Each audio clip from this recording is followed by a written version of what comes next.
Thanks for joining us, and welcome back to the Watchman on the Wall podcast. Periodically, we'll bring you true stories of angelic encounters, heavenly visitations, near-death experiences, as well as modern-day prophecies that are relevant to us today. When we come back, we'll begin our next episode.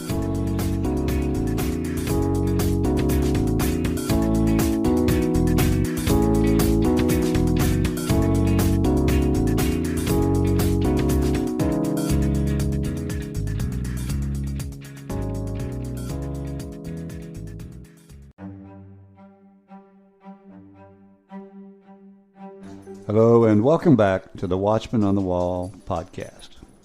Today, Perry Stone talks about how America is being programmed to receive and accept the mark of the beast.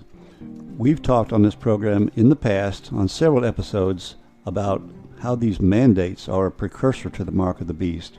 But Perry Stone goes more into depth using biblical scripture. We do know that when it does come, that no man will be able to buy and sell unless he has the mark or the number of his name. So here now is Perry Stone speaking of the mark of the beast and how these mandates could be a precursor, and how America and the world are being programmed to accept this mark. Thank you for joining me this evening as we preach a message called Programming America to Accept and Receive the Mark of the Beast. Where is the mark of the beast found, and what is it? It's found in Revelation chapter 13, verses 15 through 18, and we're going to read it from the New King James Version. This is dealing with a future false prophet that will rule the earth with the Antichrist. He was granted power to give life to the image of the beast. There's going to be an image built that will speak and live. This is what the Bible says. That the image of the beast should both speak and causes many that would not worship the image of the beast to be killed. He causes all, both small and great, rich, poor, free and slave, to receive a mark on their right hand or on their forehead, that no one may buy or sell except he who has the mark or the name of the beast or the number of his name. Here's wisdom. Let him that has understanding calculate the number of the beast, for it is the number of a man, and his number is 666. Before we get into the depth of this study, there's something I want to share with you. It is my opinion that we're the first generation in world history that can truly understand certain prophecies of the Bible that none of our fathers or forefathers ever understood. And I want to go through these very quickly. Revelation chapter 1, verse 7. Christ will return and, quote, every eye shall see him. How can every eye see one person when the globe is 25,000 miles in circumference? I think the answer is very simple now. Here you go, right here. Through technology and through satellites, you can take one picture that is transferred automatically with a 4-second delay across the world, and I think this is how it's going to take place. We can now understand it. Another scripture is Luke chapter 17, 34 through 36. And it says this: 2 will be working in the field, but 2 will be sleeping at the return of the Lord. Now, back in the day when this was spoken, no one knew how large the world was. No one realized there was an 8-hour difference between the United States that they didn't know existed back then and the nation of Israel. Now, how would 2 be in the bed and yet 2 working? Because in Israel, they would all be working from sun up to sundown. The answer is very simple. Jesus knew the planet, and he knew there would be, when the Lord returns, areas where people would be awake working and places where people would be sleeping. Isn't that amazing? Different time zones. So now we understand that verse. Here's a third verse, Revelation chapter 17 and also chapter 18. Mystery Babylon the Great that is destroyed in 1 hour. Now, when they believe that Nero set the fire to Circus Maximus, which was the shops and marketplaces of Rome, and it burnt for 6 days, how could the city in John's day be destroyed in an hour? And they're afraid of the smoke, and people are standing afar off, afraid to go into the city, and yet in 1 hour it's decimated. Wouldn't have made sense in John's day to destroy a mega city, a great city, that Greek word there in Greek is mega, to destroy a mega city, it would take days and days and days to destroy it and make it burn. We now know that a nuclear device set in a city such as Rome, Italy, or any other city would level that city to the ground, and the radiation smoke would cause people to be afraid, and maybe that's why the Bible says they are standing afar off for fear of the smoke. We can now understand it. Previous generations couldn't. The fourth one is Matthew 24:14. This gospel of the kingdom shall be preached around the world as a witness unto all nations, and then the end would come. We now understand how the gospel can be preached. There was a day you got in a ship, later you got in an airplane. But now, as we shared with you through the lens of a camera, you sit in Cleveland, Tennessee, and you can go into any nation of the world and preach the gospel without ever getting on an airplane or riding in a ship. So now we are the generation through technology that can understand how that's going to take place. Now, the big one that we'll focus on in a little bit is this Revelation 13 verse that says that suddenly everyone is going to receive a mark that is a number, a name. And so what's this number idea of everybody having a specific number? Now, can I say something to you? Even in the time of the Roman Empire, it would have been practically impossible to tattoo everybody in the Roman Empire, living in the woods, living in the mountains, living in these very strange areas where there was not a large population, and somehow controlling buying or selling with that. You know, and I know today that everything we do is with a number. The Social Security number, the PIN number, we have a house address number, we have a post office box number. I counted one time, license plate number, telephone number, 16 different numbers that we use. We are not known by our name, we are known by our number. Oh, that sunk in, didn't it? That kind of clicked with you on that one. Now, having said that, here's where we're going to in the future, and I want everybody watching me to pay attention because this is important that you understand. There will come at the end of days what John said in Revelation is a seventh empire that continues for a short space that will be swallowed up by an eighth empire, which is the Antichrist and 10 kings. In the 7-year tribulation, the seventh empire rules for 42 months, but that eighth empire mentioned in Revelation 17, it will also rule for the last 42 months. And what this last empire is that we're going to focus in on is it is a system to control the population. It is a system to control humanity. It is all about control. And there's also going to be one religion. And if you're not a part of the Antichrist religion, the Bible simply says you are going to be removed from the earth. And Revelation 24 says it will be by beheading. Now, in the time of Daniel, when the Medes and Persians took over Babylon, the Medes and Persians' law could not be changed. It could not be altered. So once the Medes and Persians set a law, if you broke it like Daniel did praying, what do they do to Daniel? They chuck him into a lion's den. So it was punishable by death if you broke a Persian law.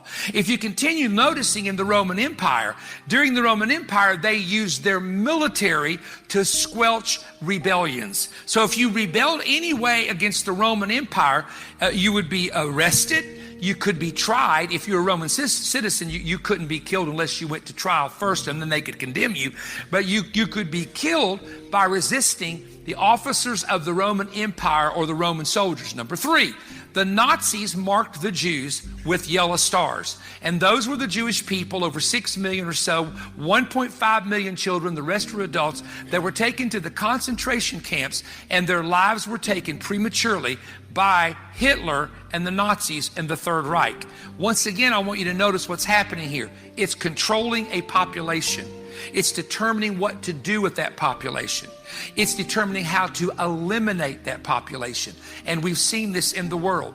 We can tell you that under communism for 70 years, tens of millions of people, not thousands, millions, faced death, faced starvation, faced jail time, faced torture, and faced persecution in most of the communist nations, especially if they found out that you were a Christian. Today, one of the biggest persecutors, and they don't like for you to talk about this or expose it, you just do your research if you don't believe me, but one of the biggest persecutors that arrests people, tortures people, and sets them up in camps is the nation called China. And if you resist that government, you are in very, very serious problems with them. So there will come a system in which the American people, if we follow the beast system, if we do what the Bible tells us is going to happen at the time of the end, that the great and the small and the free and the bond and the king and the slave, that's everyone, is subject to the system, then we will come to a time, listen carefully, when we have absolutely no personal freedoms whatsoever.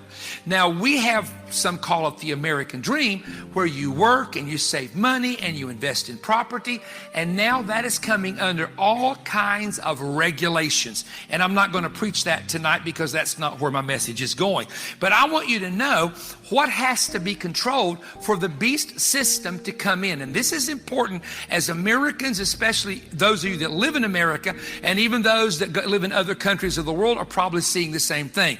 The first thing you have to control is banking, and you have to control who gets the loans and who does not get the loans. Also, the government right now is suppressing the prices of gold and silver. With everything happening, silver should be about $5 to $10 more an ounce. Gold should be about $100 to $200 more an ounce.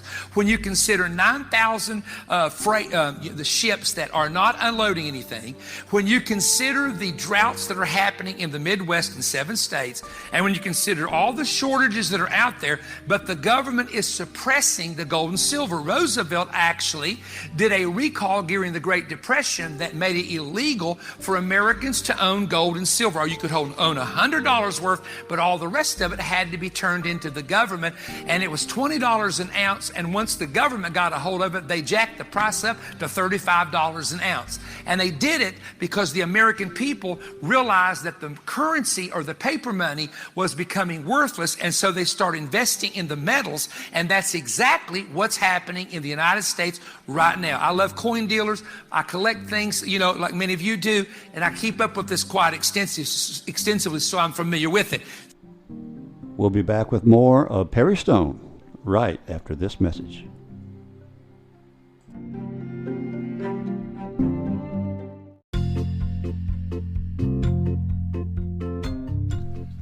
Hello again. This is The Watchman. Please join us each week for an exciting and inspirational podcast dealing with angel encounters, heavenly visitations, near-death experiences, as well as modern-day prophecies that are relevant to us today. So tune in each week and share it with your friends. After all, they could use a little inspiration in their life, too. That's the Watchman on the Wall podcast, and now you can find us on YouTube.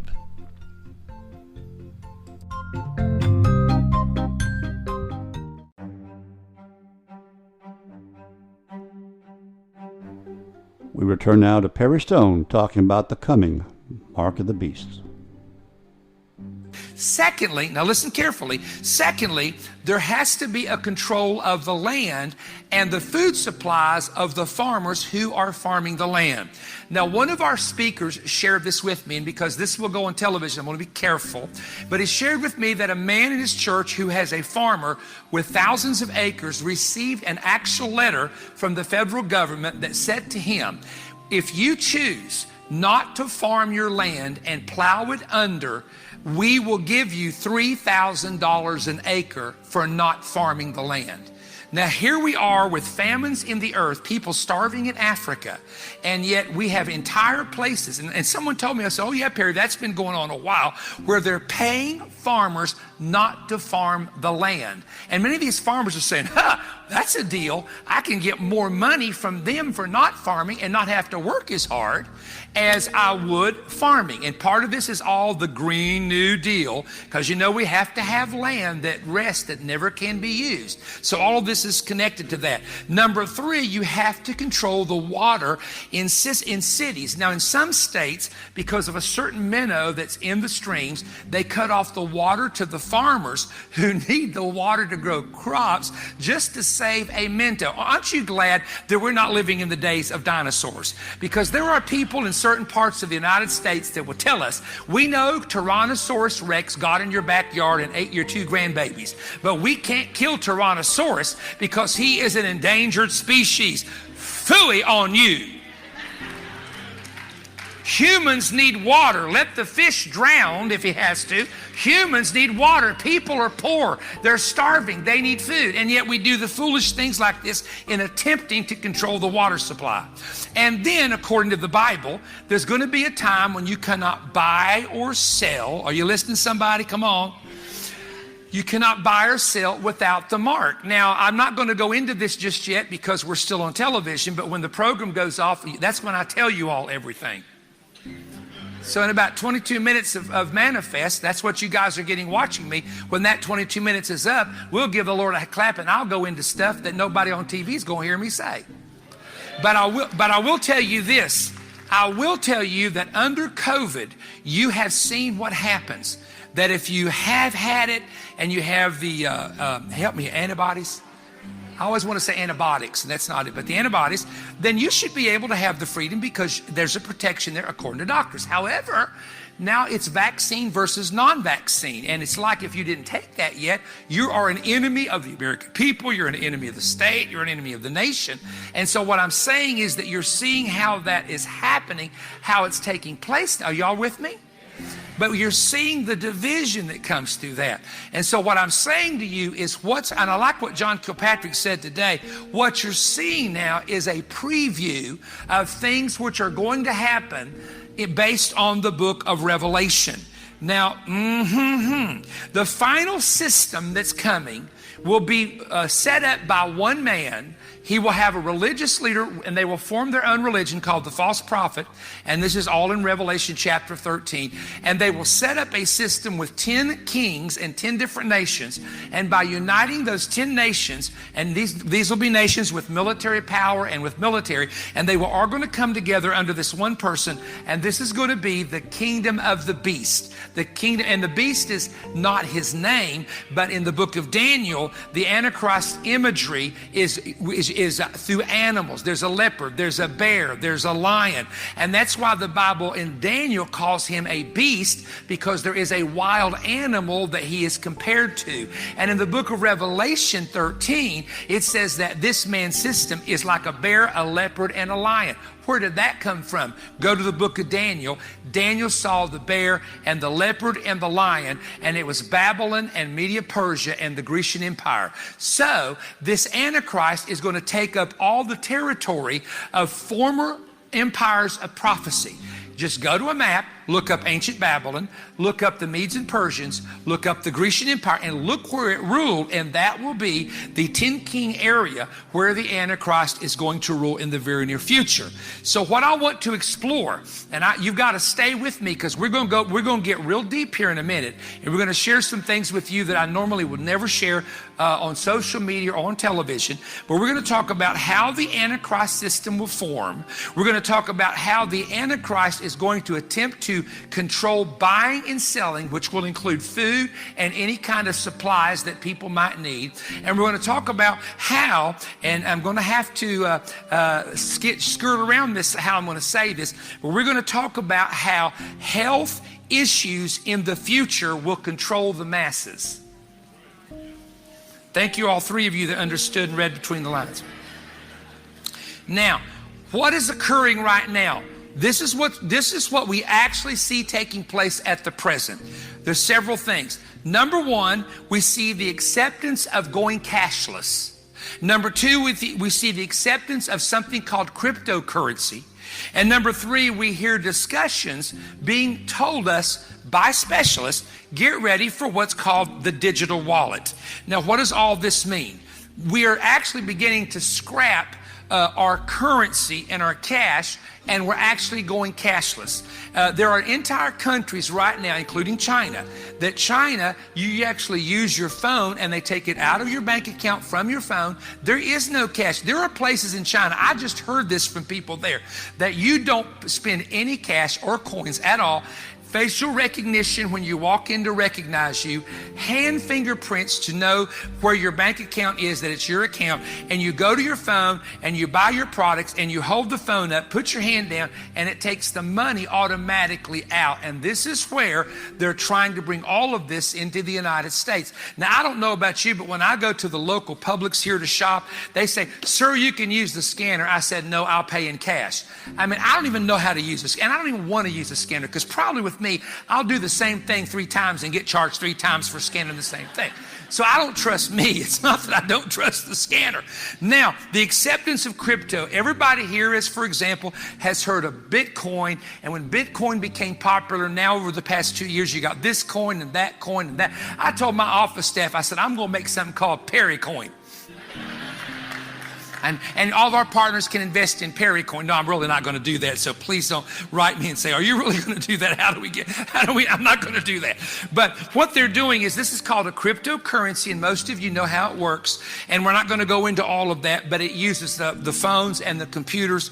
And one of the things about some of the cryptocurrency that is a concern is that the hackers who hacked, for example, recently, they want cryptocurrency, millions of dollars to be put in their accounts, and that way it's not traceable. So there are people in Washington that are talking about, we may need to try to ban, China's already trying to do it because they're coming up with their own, we're going to try to ban cryptocurrency, because this is, if we do away with the hackers being able to use it, maybe we can stop the hacking. And so this is how some are thinking about the cryptocurrency. What is the digital wallet? The digital wallet comes through your telephone, in which let's say if you're getting paid, then the secretary, like it's Susan, she would just fill it in to take it right to your bank account. No checks, no going up to the AMT machine, nothing like that. And then it would come to your phone. Now, the problem you have with that is, what if the electricity goes out for a month and you don't have electricity? How are you going to get anything out of the bank? And then what do you do if there's a storm? And a storm can go on for 2 weeks. So there's a lot. And what do you do with hackers that are constantly stealing information? So all of these presents problems in the very near future. Now, I'm going to share with you, because we're going to wait till we come off the air of the program to go into the controversial part of this.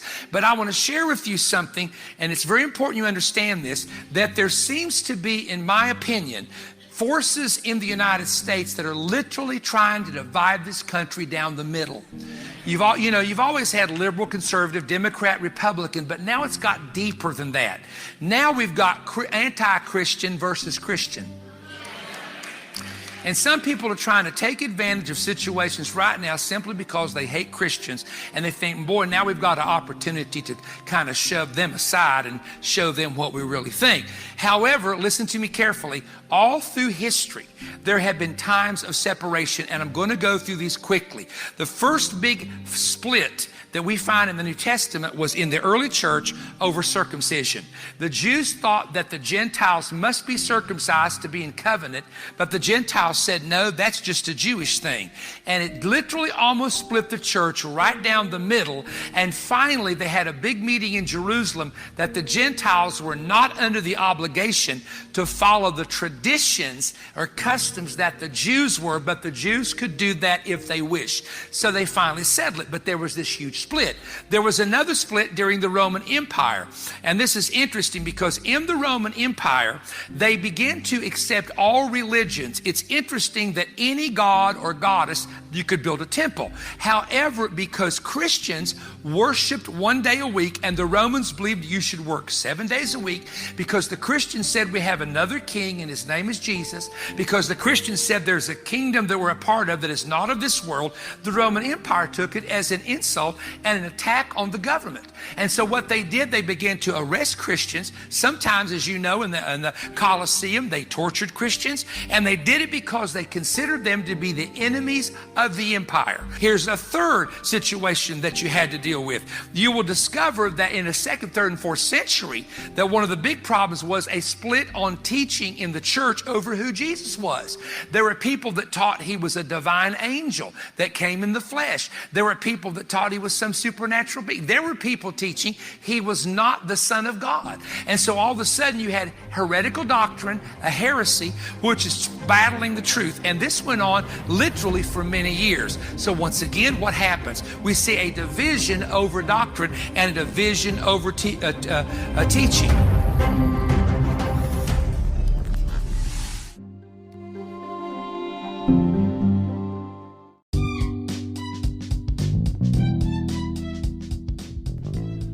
Hello again, this is The Watchman. Please join us on our new video channel called Encounters from Beyond the Veil. It's the same exciting content as our audio podcast, but in a shorter, but yet a video format. Also, please subscribe so you won't miss any of our episodes. That's Encounters from Beyond the Veil, exclusively found on YouTube.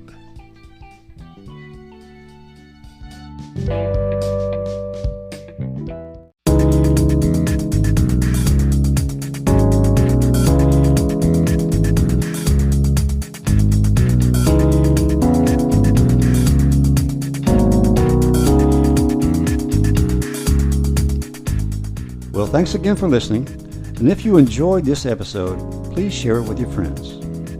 Any comments or suggestions you may have, you can send to thewatchmanonthewall2020@gmail.com. We encourage you to subscribe so you'll always be notified of our future episodes. Well, thanks again, and we'll see you next time on the Watchman on the Wall podcast.